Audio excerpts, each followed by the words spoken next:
So hi hello friends, మన channel కొత్తగా చూసినట్లయితే సబ్స్క్రైబ్ చేసుకొని పక్కన బెల్ ఐకాన్ క్లిక్ చేసి ఆల్ పైన ట్యాప్ చేయండి. సీఎం రేవంత్ రెడ్డి అభయహస్తం దరఖాస్తుల అమ్మకం. సీఎం రేవంత్ రెడ్డి ఆగ్రహం.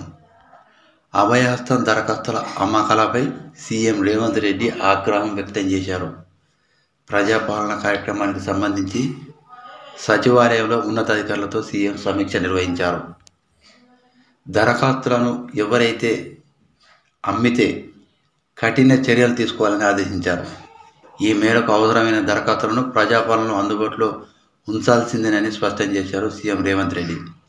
మరోవైపు రైతు భరోసా, పింఛన్లపై అపోహలు వద్దని కూడా పాత లబ్ధిదారులందరికీ యథావిధంగా వస్తాయని చెప్పుకొచ్చారు. కొత్తగా లబ్ధిదారులు పొందాలనుకునే వారే వీటిని దరఖాస్తు చేసుకోవాలని సూచించడం జరిగింది సీఎం రేవంత్ రెడ్డి. సో ఇలాంటి లేటెస్ట్ న్యూస్ మీకు రావాలంటే సబ్స్క్రైబ్ చేసుకొని పక్కన బెల్ ఐకాన్ క్లిక్ చేసి ఆల్ పైన ట్యాప్ చేయండి.